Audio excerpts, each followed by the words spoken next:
નમસ્કાર ગુજરાત। આજે 5 તારીખ અને રવિવાર છે ને રવિવારના તાજા હવામાન સમાચારો પર નજર કરીએ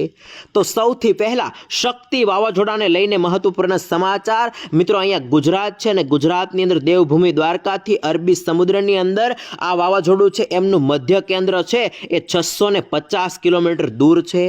હવામાન વિભાગની લેટેસ્ટ અપડેટ પ્રમાણે મિત્રો આ વાવાઝોડું છે એ સિવિયર સાયક્લોનિક સ્ટ્રોમની અંદર છે અને આ વાવાઝોડાની અંદર હાલમાં પવનની ઝડપ છે એ પણ મિત્રો 110 થી લઈ અને 120 કિલોમીટર પ્રતિ કલાકની જોવા મળી રહી છે અને આ વાવાઝોડાની અંદર ઝટકાના પવનો છે 135 કિલોમીટર પ્રતિ કલાકની ઝડપે અત્યારે ફૂંકાઈ રહ્યા છે। મિત્રો તમને જણાવી દઉં કે આજે 5 તારીખ છે અને 5 તારીખના રોજ આ વાવાઝોડું છે એ અરબી સમુદ્રની અંદર મજબૂત અવસ્થાની અંદર રહેવાનું છે, એટલે કે સિવિયર સાયક્લોનિક સ્ટ્રોમની અંદર જ રહેવાનું છે। અને મિત્રો આજે 5 તારીખના રોજ મધ્યરાત્રિથી આ વાવાઝોડું છે એ યુટર્ન લેશે, ટર્ન લેશે, કર્વ લેશે। હાલમાં મિત્રો પશ્ચિમ તરફ જઈ રહ્યું છે, પરંતુ ફરીથી આ વાવાઝોડું છે એ કર્વ લેશે અને મિત્રો દક્ષિણ તરફ થોડોક ઝુકાવ લેશે અને ફરીથી આ દિશા તરફ આગળ વધશે। અને જ્યારે આ વાવાઝોડું આગળ વધશે ત્યારે મિત્રો આજે મોડી રાત્રિ હશે અથવા તો 6 તારીખની વહેલી સવાર હશે અને મિત્રો 6 તારીખે બપોર સુધીમાં આ વાવાઝોડું છે એ યુટર્ન લઈ લેશે અને આ રીતે આગળ વધશે। મિત્રો જ્યારે આ વાવાઝોડું યુટર્ન લેશે, યુટર્ન લઈ અને જેવું ઝુકાવ લઈને આગળ વધશે ત્યારે આ વાવાઝોડું સિવિયર સાયક્લોનિક સ્ટ્રોમમાંથી નબળું પડશે અને સાયક્લોનિક સ્ટ્રોમની અંદર આવશે। હાલની અંદર આની અંદર પવનની સ્પીડ છે 120 કિલોમીટર પ્રતિ કલાકની જોવા મળી રહી છે, એની અંદર ઘટાડો થશે 80 થી લઈ અને 90 કિલોમીટર પ્રતિ કલાકની ઝડપે છે આવતીકાલે આ વાવાઝોડાની અંદર પવનો ફૂંકાશે અને ત્યાર પછી આવતીકાલે એટલે કે 6 તારીખના રોજ આ વાવાઝોડાની અંદર ફરીથી ધીમે ધીમે પવનની ઝડપ છે એ ઘટતી જશે, એટલે કે 90 થી લઈ અને 100 સુધીની હશે, ત્યાર પછી 80 થી લઈને 90 ની થશે, ત્યાર પછી 70 થી લઈ અને 80 ની થશે અને છેલ્લે મિત્રો 6 તારીખે મોડી રાત સુધીમાં આ સિસ્ટમ છે એ ડીપ ડિપ્રેશનની અંદર પણ ફેરવાઈ જાય એવું હાલમાં લાગી રહ્યું છે। અને મિત્રો 7 તારીખના રોજ આ સિસ્ટમ છે એ આ રીતે આટલા વિસ્તારો પર આવશે અને ત્યારે ડિપ્રેશનની અવસ્થામાં રહી શકે છે અને એની અંદર પવનની સ્પીડ છે 40 થી લઈ અને મિત્રો 60 ની વચ્ચે રહી શકે છે અને નબળી પડી શકે છે। જ્યારે મિત્રો 7 તારીખ હશે ત્યારે આ સિસ્ટમ છે એ ગુજરાતની નજીક પહોંચે, પરંતુ ઘણી બધી વિખેરાઈ ગઈ છે, એટલે ગુજરાતની અંદર આની અસર થવાની સંભાવના છે એ ખૂબ જ ઓછી રહેશે। પરંતુ એ ખાસ મહત્વપૂર્ણ માહિતી જણાવી દઉં કે મિત્રો અહીં અફઘાનિસ્તાન હશે, પાકિસ્તાન હશે, ભારતની અંદર જમ્મુ કાશ્મીર, દિલ્હી, પંજાબ, હરિયાણા, રાજસ્થાનના વિસ્તારો હશે, એ વિસ્તારો ઉપર એક વેસ્ટર્ન ડિસ્ટર્બન્સ છે એ મિત્રો ત્યારે સર્જાશે 500 SPA લેવલ ઉપર અને વેસ્ટર્ન ડિસ્ટર્બન્સ ઉપર મિત્રો અરબી સમુદ્રમાંથી આ રીતે પવનો જશે। ખાસ અહીંયા મોડલની અંદર પણ તમે જોઈ શકો છો। જ્યારે મિત્રો આ રીતે વેસ્ટર્ન ડિસ્ટર્બન્સ ઉપર પવનો જશે ત્યારે અત્યારે જે વાવાઝોડું છે એ વાવાઝોડું નબળું પડી જશે અને એના વાદળો છે એ અરબી સમુદ્રની અંદર હશે, એ ભેજવાળા વાદળોને મિત્રો વેસ્ટર્ન ડિસ્ટર્બન્સ આ રીતે ખેંચશે, જેમને કારણે એ વાદળો છે એ ગુજરાત ઉપરથી પસાર થશે। એટલે ગુજરાતની અંદર મિત્રો 7 તારીખના રોજ, 8 તારીખના રોજ અને 9 તારીખના રોજ વરસાદ જોવા મળશે। કયા કયા વિસ્તારોની અંદર વરસાદ જોવા મળશે એમની માહિતી તમને જણાવવાનો છું। સાથે સાથે મિત્રો હવામાન વિભાગ દ્વારા જે નવી આગાહી કરવામાં આવી છે વાવાઝોડાને લઈને, વાવાઝોડાના રસ્તાને લઈને, એમની માહિતી પણ જણાવવાનો છું। એ સાથે મિત્રો પરેશભાઈ ગૌસ્વામીએ વિસ્તાર પ્રમાણે કયા વિસ્તારની અંદર કેટલો વરસાદ પડશે એમની માહિતી જણાવી છે, એ માહિતી અને અંબાલાલ પટેલ દ્વારા પણ જે માહિતી આપવામાં આવી છે એ તમામ માહિતી આજના આ વિડીયોની અંદર તમને જણાવવાનો છું। એટલા માટે ખાસ તમે આ વિડીયોને અંત સુધી જોતા રહેજો, જેથી કરીને આજના હવામાન સમાચારની તમામ અપડેટ તમને મળી જાય અને વાવાઝોડાની અપડેટ છે એ પણ તમને મળી જાય। તો હવે સૌથી પહેલા જાણી લઈએ હવામાન વિભાગની મહત્વપૂર્ણ અપડેટ। સૌથી પહેલા હવામાન વિભાગ દ્વારા શક્તિ વાવાઝોડાને લઈને જે મહત્વપૂર્ણ માહિતી આપવામાં આવી છે એના ઉપર નજર કરીએ તો મિત્રો ગઈકાલે હવામાન વિભાગ દ્વારા સાંજના એક મહત્વપૂર્ણ અપડેટ આપવામાં આવી હતી અને એ અપડેટની અંદર શક્તિ વાવાઝોડું કઈ દિશાની અંદર આગળ વધશે, કેવી રીતે આગળ વધશે એમની માહિતી આપવામાં આવી હતી, એ તમે જોઈ શકો છો। આપ સૌ જાણો છો કે આ સિસ્ટમ છે એ પહેલાં ડિપ્રેશનની અવસ્થામાં હતી, ત્યાર પછી ડીપ ડિપ્રેશનમાં ફેરવાણી, ત્યાર પછી સાયક્લોનિક સ્ટ્રોમની અંદર ફેરવાણી અને ગઈકાલે સિવિયર સાયક્લોનિક સ્ટ્રોમની અંદર ફેરવાણી હતી અને આજે પણ આ આ સિસ્ટમ છે એ સિવિયર સાયક્લોનિક સ્ટ્રોમની અંદર છે અને મિત્રો આ સિસ્ટમની અંદર એટલે કે આ વાવાઝોડાની અંદર હાલમાં 90થી લઈ અને 110 કિલોમીટર પ્રતિ કલાકની ઝડપે પવનો છે એ ફૂંકાઈ રહ્યા છે અને આજે આખો દિવસ આ સિસ્ટમ છે એ આ રીતે આગળ વધવાની છે અને આજે આખો દિવસ આ સિસ્ટમ ઉપર મિત્રો 110 કિલોમીટર પ્રતિ કલાકની ઝડપે પવનો ફૂંકાવાના છે અને આની અંદર ઝટકાના પવનો હશે એ 135 કિલોમીટર પ્રતિ કલાકની ઝડપે ફૂંકાવાના છે। ખાસ કરીને હવામાન વિભાગ દ્વારા મહત્વપૂર્ણ માહિતી આપવામાં આવી છે। તમે અહીંયા જોઈ શકો છો 5 તારીખના રોજ આ સિસ્ટમ છે આ વાવાઝોડું છે એ સિવિયર સાયક્લોનિક સ્ટ્રોમની અંદર રહેવાનું છે અને મિત્રો આજે 5 તારીખના રોજ સાંજથી એટલે કે મોડી રાત્રિથી આ વાવાઝોડું છે એ યુ ટર્ન લેશે એટલે કે મિત્રો આ રીતે ફરીથી ફરશે અને ગુજરાતની તરફ આવશે। આજે મોડી રાત્રિથી આ સિસ્ટમ છે એ ટર્ન લેશે અને આવતીકાલે વહેલી સવારે એટલે કે 6 વાગ્યાથી લઈ અને બપોર સુધીમાં આ સિસ્ટમ છે એ ટર્ન લઈ લેશે અને મિત્રો આજે મોડી રાત્રિથી આ સિસ્ટમ છે એ ફરીથી નબળી પડવાનું ચાલુ થશે એટલે કે સિવિયર સાયક્લોનિક સ્ટ્રોમની અંદર હશે એમાંથી ફરીથી સિવિયર સાયક્લોનિક સ્ટ્રોમની અંદર ફેરવાશે અને મિત્રો આવતીકાલે એટલે કે 6 તારીખના રોજ બપોર પછી ફરીથી આ વાવાઝોડું છે એ નબળું પડશે। સિવિયર સાયક્લોનિક સ્ટ્રોમમાંથી 7 તારીખ આવશે એટલે કે 7 તારીખની વહેલી સવાર હશે ત્યાં સુધીમાં એ સિસ્ટમ છે એ ફરીથી ડીપ ડિપ્રેશનની અવસ્થામાં ફેરવાઈ જશે। ડીપ ડિપ્રેશન અથવા તો ડિપ્રેશનની અવસ્થામાં ફેરવાઈ જશે અને ત્યાર પછી ધીમે ધીમે આગળ વધશે અને ગુજરાતની નજીક આવશે અને ગુજરાતની નજીક છે એ સિસ્ટમ કદાચ પહોંચે કે ના પહોંચે ત્યાં સુધીમાં એ યુએસી સ્વરૂપે આવી શકે છે અને એને કારણે ગુજરાતની અંદર ભારે વરસાદ પણ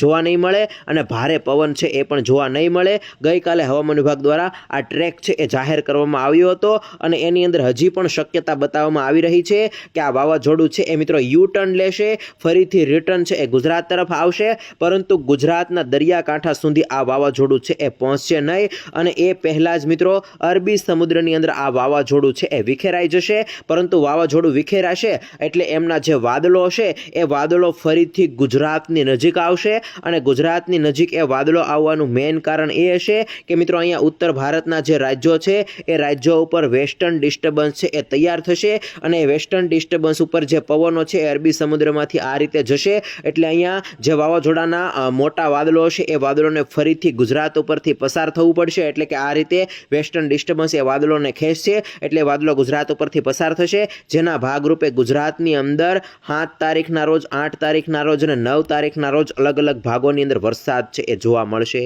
હવે મિત્રો જાણી લઈએ કે આજે ગુજરાતના કયા વિસ્તારોની અંદર ભારે વરસાદ પડવાની શક્યતા રહેલી છે અને આવનાર દિવસોની અંદર વેધર મોડલો છે એ વરસાદને લઈને શું કહી રહ્યા છે।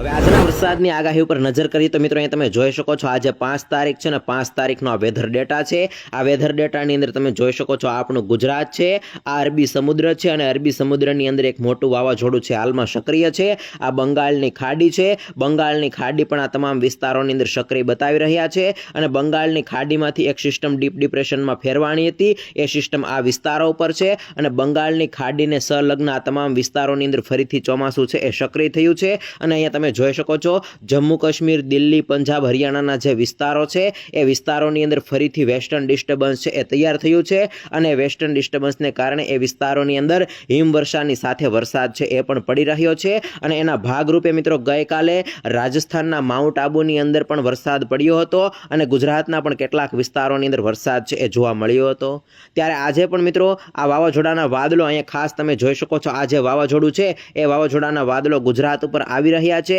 જેમને કારણે આજે પણ ગુજરાતના કેટલાક વિસ્તારોની અંદર હળવા વરસાદી ઝાપટા છે એ જોવા મળશે। મિત્રો આ જે વિસ્તારો છે માઉન્ટ આબુ લાગુ વિસ્તારો, રાજસ્થાન બોર્ડર લાગુ જે વિસ્તારો છે એ વિસ્તારોની અંદર આજે વરસાદી ઝાપટા પડવાની શક્યતા રહેશે। જો કે ભારે ઝાપટા નહીં પડે તેમ છતાં પણ ગુજરાતના અલગ અલગ વિસ્તારોની અંદર સામાન્ય હળવા ઝાપટા છે એ આજના દિવસે જોવા મળશે। ત્યાર પછી મિત્રો આવતીકાલે 6 તારીખ છે ને 6 તારીખથી ગુજરાતના વાતાવરણની અંદર પલટો આવવાની શક્યતા છે। ફરીથી ઘનઘોર વાતાવરણ છે એટલે કે વધારે વાદળોવાળું વાતાવરણ છે એ ગુજરાતની અંદર જોવા મળશે અને ગુજરાતના અમુક વિસ્તારોની અંદર સારા વરસાદી ઝાપટા પડવાની શક્યતા છે એ પણ 6 તારીખના રોજ રહેલી છે અને 6 તારીખથી ગુજરાતની અંદર આ ઓક્ટોબર મહિનાનો સામાન્ય વરસાદનો રાઉન્ડ છે એ ચાલુ થશે। 6 તારીખના રોજ, 7 તારીખના રોજ, 8 તારીખના રોજ અને 9 તારીખના રોજ ગુજરાતના છૂટા છવાયા અલગ અલગ વિસ્તારોની અંદર હળવા વરસાદી ઝાપટા પડવાની શક્યતા રહેશે। અહીંયા તમે 6 તારીખનો વેધર ડેટા જોઈ શકો છો। 6 તારીખના રોજ ગુજરાતના તમામ વિસ્તારો ઉપર વાદળો છવાયેલા દેખાય છે અને અમુક વિસ્તારોની અંદર વરસાદ પડવાની શક્યતા છે એ પણ મોડલો બતાવી રહ્યા છે। અહીંયા તમે 7 તારીખનો વેધર ડેટા જોઈ શકો છો। 7 તારીખે પણ ગુજરાતના કેટલાક વિસ્તારોની અંદર અડધા ઇંચથી લઈ અને 1 ઇંચ સુધીનો વરસાદ પડવાની શક્યતા રહેલી છે। જો કે હાલમાં આ મોડલો બતાવે છે એની અંદર થોડો ઘણો ફેરફાર છે એ હોઈ શકે છે, કેમ કે મિત્રો વાવાઝોડું છે હાલમાં અરબી સમુદ્રથી ઘણું બધું દૂર છે, એટલે કે 550 કિલોમીટર દૂર છે। એ વાવાઝોડાવાળી સિસ્ટમ છે એ ગુજરાતની નજીક આવશે, ત્યાર પછી આ ડેટાની અંદર ફરીથી ફેરફાર થશે અને માહિતી મળશે કે ગુજરાતના કયા વિસ્તારોની અંદર હળવો વરસાદ છે એ 7 તારીખના રોજ જોવા મળશે। ત્યાર પછી અહીંયા તમે 7 તારીખનું આખા ભારતનું જે વેધર ડેટા છે એ પણ જોઈ શકો છો અને 7 તારીખે તમે જોઈ શકો છો કે વેસ્ટર્ન ડિસ્ટર્બન્સ છે એ ખૂબ જ મોટું બની ગયું હશે અને વેસ્ટર્ન ડિસ્ટર્બન્સ ઉપર વાદળો છે એ મિત્રો અરબી સમુદ્રમાંથી જશે, એટલે કે આ બધા વિસ્તારો ઉપરથી અને ગુજરાત ઉપરથી વેસ્ટર્ન ડિસ્ટર્બન્સ ઉપર વાદળો જશે, પવનો જશે, એમને કારણે 7 તારીખે અને 8 તારીખે ગુજરાતના કેટલાક વિસ્તારોની અંદર સારો વરસાદ પડવાની શક્યતા રહેશે। અહીંયા તમે ખાસ જોઈ શકો છો આજના વેધર ડેટાની અંદર જે વેસ્ટર્ન ડિસ્ટર્બન્સ નબળું બતાવે છે એ 7 તારીખના રોજ ખૂબ જ મજબૂત બતાવી રહ્યા છે અને ગુજરાત ઉપર પણ એમનો છેડો આવી રહ્યો છે, એટલે 7 તારીખે વરસાદની શક્યતા રહેશે। અને આ જે વાવાઝોડું છે એ વાવાઝોડાના વાદળો પણ અરબી સમુદ્રની અંદર વિખારાઈ ગયા હશે, એટલે કે જે સિસ્ટમ છે એ નબળી પડી જશે, એટલે વાદળો છે એ ગુજરાત ઉપરથી ફરીથી પસાર થશે અને આ વેસ્ટર્ન ડિસ્ટર્બન્સ ઉપર જશે, એટલા માટે ગુજરાતના વાતાવરણની અંદર પલટો આવશે અને 7 તારીખે ગુજરાતના અલગ વિસ્તારોની અંદર વરસાદ પડવાની શક્યતા રહેશે। ત્યાર પછી મિત્રો વધારે વરસાદ પડવાની શક્યતા છે એ 8 તારીખના રોજ હાલમાં વેધર ડેટા પ્રમાણે જણાઈ રહી છે। એ પ્રમાણે ગુજરાતના તમામ વિસ્તારોની અંદર અડધાથી લઈ અને 1 ઇંચ સુધીનો વરસાદ છે એ ખાબકી શકે છે અને 7 તારીખે અને 8 તારીખે ગુજરાતના ઘણા બધા વિસ્તારોની અંદર વાદળછાયું વાતાવરણ છે એ યથાવત રહેશે। ત્યાર પછી અહીંયા 9 તારીખનો વેધર ડેટા જોઈ શકો છો। 9 તારીખે વરસાદના વિસ્તારો છે એ પણ ઘટી જશે અને ઉત્તર ભારત ઉપર જે વેસ્ટર્ન ડિસ્ટર્બન્સ હતું એ પણ હટી જશે, એટલે ગુજરાત ઉપર 9 તારીખથી વરસાદનું પ્રમાણ છે એ ઘટી જશે। અને અહીંયા તમે 10 તારીખનો વેધર ડેટા જોઈ શકો છો। 10 તારીખે વેસ્ટર્ન ડિસ્ટર્બન્સ બતાવતા નથી, બંગાળની ખાડીવાળી સિસ્ટમ પણ બતાવતા નથી અને અરબી સમુદ્રવાળું જે વાવાઝોડું હતું એ પણ નબળી અવસ્થાની અંદર બતાવી રહ્યા છે, એટલે એની અસર પણ 10 તારીખથી ખૂબ જ ઓછી થઈ જશે। અને અહીંયા તમે 11 તારીખનો વેધર ડેટા જોઈ શકો છો। 11 તારીખે પણ ગુજરાતની અંદર વાતાવરણ છે એ ઘણું બધું ચોખ્ખું થઈ જશે અને ત્યાર પછી મિત્રો 20 તારીખ 22 તારીખ અને એમ જોવા જઈએ તો 25 તારીખ સુધી ગુજરાતની અંદર વરસાદની શક્યતા રહેલી નથી। મિત્રો ખાસ કરીને 12 તારીખ પછી 12 થી લઈને 15 તારીખની વચ્ચે ગુજરાતની અંદર ફરીથી હવામાન વિભાગ દ્વારા સંપૂર્ણ ગુજરાતમાંથી ચોમાસું છે એ વિદાય કરી દેવામાં આવશે, એટલે કે ચોમાસા વિદાયની જાહેરાત કરી દેવામાં આવશે અને ત્યાર પછી જે વરસાદ પડશે એ વરસાદને માવઠા સ્વરૂપે ગણવામાં આવશે। અને હાલના વેધર ડેટા પ્રમાણે માહિતી મળી રહી છે કે મિત્રો આ ઓક્ટોબર મહિનો પૂર્ણ થશે અને નવેમ્બર મહિનો ચાલુ થશે ત્યારે ફરીથી હળવા વરસાદી ઝાપટા છે એ પડી શકે છે। અને મિત્રો અંબાલાલ પટેલ દ્વારા પણ આગાહી કરવામાં આવી છે। અંબાલાલ પટેલે પણ કહ્યું છે કે દિવાળીના તહેવારો દરમિયાન ફરીથી હળવા વરસાદી ઝાપટા પડવાની શક્યતા છે એ રહેલી છે। એ પ્રમાણે મિત્રો ગુજરાતની અંદર વરસાદી ઝાપટા પડી શકે છે અને અંબાલાલ પટેલ દ્વારા એવું પણ કહેવામાં આવ્યું છે કે નવેમ્બર મહિનાની અંદર પણ વરસાદી વાતાવરણ છે એ ગુજરાતની અંદર રહી શકે છે। હિમવર્ષાને લઈને અને નવા વાવાઝોડાને લઈને પણ અંબાલાલ પટેલ દ્વારા મોટી આગાહી કરવામાં આવી છે। અંબાલાલ પટેલે કહ્યું છે કે આવનાર દિવસોની અંદર, એટલે કે ખાસ કરીને 4 થી લઈને 6 ઓક્ટોબર અને એ પછીના જે દિવસો હશે એની અંદર ગુજરાતના વાતાવરણની અંદર પલટો આવશે અને ગુજરાતના અલગ ભાગોની અંદર વરસાદ પડશે। અને હાલમાં જે વાવાઝોડું બન્યું છે એ વાવાઝોડાને કારણે એમણે કહ્યું છે કે જામનગર છે, પોરબંદર છે, કચ્છના ભાગો છે એ ભાગો સાથે વરસાદી ઝાપટા જોવા મળી શકે છે અને પવન છે એ પણ જોવા મળી શકે છે। આવી રીતે અંબાલાલ પટેલ દ્વારા ગુજરાતની અંદર વરસાદને લઈને પણ મોટી આગાહી છે એ કરવામાં આવી છે। હવે મિત્રો શક્તિ વાવાઝોડાને લઈને પરેશભાઈ ગૌસ્વામી અને અંબાલાલ પટેલ દ્વારા જે નવી આગાહી કરવામાં આવી છે એના ઉપર નજર કરીએ તો પરેશભાઈ ગૌસ્વામીએ કહ્યું છે કે હાલમાં વાવાઝોડું છે એ પશ્ચિમ દિશા તરફ જઈ રહ્યું છે, પરંતુ આ વાવાઝોડું છે એ યુટર્ન લેશે અને ફરીથી દક્ષિણ તરફ ઝુકાવ લઈ અને પૂર્વ બાજુ આવશે, એટલે કે આ રીતે આવશે અને જ્યારે આ વાવાઝોડું છે એ યુટર્ન લેશે ત્યારે નબળું પડતું જશે અને હાલમાં એવું લાગી રહ્યું છે કે જ્યારે આ સિસ્ટમ આ વાવાઝોડું છે એ ગુજરાતની નજીક આવશે ત્યાં સાવ વિખાઈ જશે। પરંતુ મિત્રો ખાસ કરીને એમણે કહ્યું છે કે ઉત્તર ભારતના રાજ્યો ઉપર એક વેસ્ટર્ન ડિસ્ટર્બન્સ બનશે. એ વેસ્ટર્ન ડિસ્ટર્બન્સની અસરને કારણે આ વાવાઝોડાના વાદળો છે એ ગુજરાત ઉપરથી પસાર થશે, જેમને કારણે ગુજરાતની અંદર 7 તારીખના રોજ અને 8 તારીખના રોજ વધારે વરસાદી વાતાવરણ રહેવાની શક્યતા એમણે વ્યક્ત કરી છે. અને 9 તારીખથી ધીમે ધીમે વરસાદના વિસ્તારો ઘટતા જશે. તેમ છતાં પણ 9 તારીખે અમુક વિસ્તારોની અંદર છૂટોછવાયો વરસાદ પડવાની શક્યતા છે એ પરેશભાઈ ગોસ્વામીએ વ્યક્ત કરી છે. 7 તારીખે અને 8 તારીખે જ્યાં વરસાદ પડશે એમની માહિતી એમણે જણાવી છે કે કચ્છના જેટલા પણ દરિયાકાંઠાના વિસ્તારો છે, એટલે કે નલિયા છે, ત્યાર પછી ગાંધીધામ છે, મુદ્રાના વિસ્તારો છે, આ તમામ વિસ્તારોની અંદર મિત્રો 1 થી લઈ અને 1.5 ઇંચ સુધીનો વરસાદ પડવાની શક્યતા એમણે વ્યક્ત કરી છે. તો સૌરાષ્ટ્રની અંદર પણ મિત્રો દેવભૂમિ દ્વારકા, પોરબંદર, ગીર સોમનાથ, વેરાવળ, જૂનાગઢ, અમરેલી, ભાવનગરના વિસ્તારો છે એ વિસ્તારોની અંદર પણ 1 થી લઈ અને 1.5 ઇંચ સુધીનો વરસાદ પડવાની શક્યતા છે એ પરેશભાઈ ગોસ્વામીએ 7 તારીખના રોજ અને 8 તારીખના રોજ વ્યક્ત કરી છે. અને એ સિવાય ગુજરાતના જે બીજા વિસ્તારો છે એ વિસ્તારોની અંદર પણ હળવા વરસાદી ઝાપટા પડશે એવું એમણે જણાવ્યું છે. આમ મિત્રો પરેશભાઈ ગોસ્વામી દ્વારા શક્તિ વાવાઝોડાને લઈને મહત્વપૂર્ણ માહિતી આપવામાં આવી હતી અને એમના દ્વારા કહેવામાં આવ્યું હતું કે આ શક્તિ વાવાઝોડું છે એ ગુજરાત સાથે ટકરાવવાનું નથી, ગુજરાત ઉપર લેન્ડફોલ થવાનું નથી, એટલે ગુજરાતના લોકોએ ડરવાની જરૂર નથી. એમણે જણાવ્યું છે કે આ શક્તિ વાવાઝોડું છે એ 99% ગુજરાતની નજીક નહીં આવે, એટલે કે ગુજરાત સાથે ટકરાશે નહીં, એવી પણ એમણે માહિતી આપી છે. ત્યાર પછી મિત્રો અંબાલાલ પટેલ દ્વારા પણ આ શક્તિ વાવાઝોડાને લઈને મહત્વપૂર્ણ માહિતી આપવામાં આવી હતી. અંબાલાલ પટેલે પણ કહ્યું છે કે 7 તારીખના રોજ, 8 તારીખના રોજ અને 9 તારીખના રોજ ગુજરાતની અંદર, કચ્છની અંદર અને સૌરાષ્ટ્રની અંદર ભારે વરસાદ પડી શકે છે એવું અંબાલાલ પટેલે કહ્યું છે. આ વાવાઝોડું વેસ્ટર્ન ડિસ્ટર્બન્સને કારણે રાજસ્થાન ઉપર જશે, એટલા માટે રાજસ્થાનના કેટલાક વિસ્તારોની અંદર, મહારાષ્ટ્રના કેટલાક વિસ્તારોની અંદર, સાથે કચ્છ અને સૌરાષ્ટ્રના વિસ્તારોની અંદર પણ વરસાદ પડવાની શક્યતા છે અંબાલાલ પટેલે વ્યક્ત કરી છે. તો ખાસ કરીને મિત્રો દેવભૂમિ દ્વારકા, જામનગર અને પોરબંદરના વિસ્તારોની અંદર અંબાલાલ પટેલ દ્વારા ભારે પવન ફૂંકાવાની શક્યતા છે એ પણ વ્યક્ત કરવામાં આવી છે. આ સાથે મિત્રો અંબાલાલ પટેલે કહ્યું છે કે ગુજરાતના અલગ અલગ વિસ્તારોની અંદર વરસાદી માહોલ છે એ પણ આ વાવાઝોડાને કારણે છવાશે. અરબી સમુદ્રની અંદર ખૂબ જ મોટું અને મજબૂત વાવાઝોડું છે એ બન્યું છે. આ રીતે મિત્રો અંબાલાલ પટેલ દ્વારા પણ આ વાવાઝોડાને લઈને મોટી આગાહી છે એ કરવામાં આવી છે.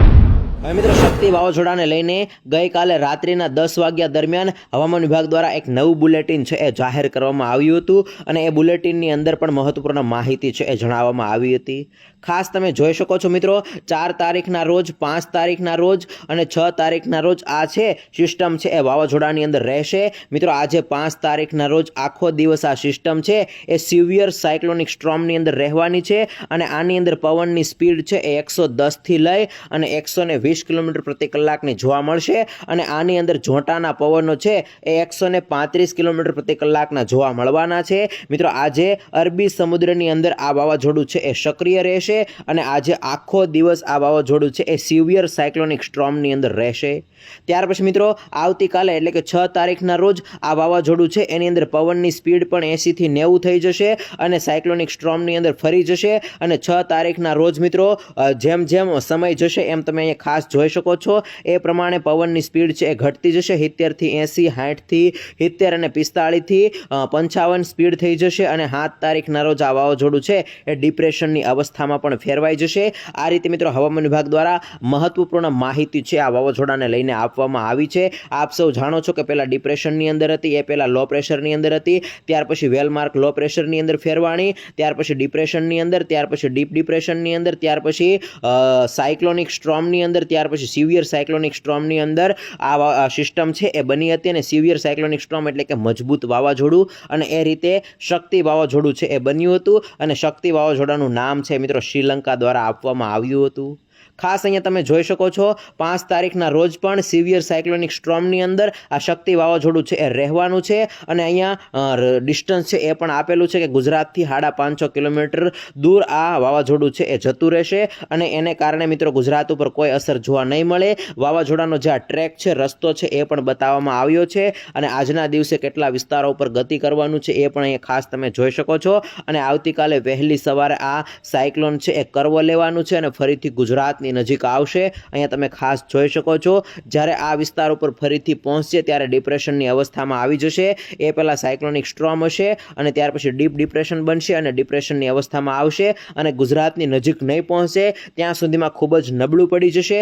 અને બની શકે કે યુએસસી સ્વરૂપે અથવા તો સામાન્ય વાદળા સ્વરૂપે આ સિસ્ટમ છે એ ગુજરાત ઉપર આવી શકે છે. પરંતુ મિત્રો હાલમાં વધારે મજબૂત સિસ્ટમ ગુજરાત ઉપર આવે એવું લાગતું નથી. અહીંયા મિત્રો પવનની સ્પીડ છે એ કેટીની અંદર આપેલી છે અને એ પ્રમાણે અહીંયા પેરામીટર પણ આપેલા છે, તમે ખાસ જોઈ શકો છો. એ રીતે હવામાન વિભાગ દ્વારા ગઈકાલે મહત્વપૂર્ણ માહિતી આપવામાં આવી હતી અને સેટેલાઇટ ઇમેજની અંદર પણ જોઈ શકો છો કે વાવાઝોડું છે એ અરબી સમુદ્રની અંદર છે. ખાસ કરીને અહીંયા ગુજરાત છે, અહીંયા ઓમાન દેશ છે, બંનેની વચ્ચે જે અરબી સમુદ્રનો મધ્ય ભાગ છે એ ભાગ ઉપર હાલમાં સિવિયર સાયક્લોનિક સ્ટ્રોમની અંદર મિત્રો શક્તિ વાવાઝોડું છે એ સક્રિય છે અને આજે આખો દિવસ સક્રિય રહેવાનું છે. એટલે ગુજરાત ઉપર આની અસર થશે નહીં, એટલે ગુજરાતના લોકોએ ડરવાની જરૂર નથી.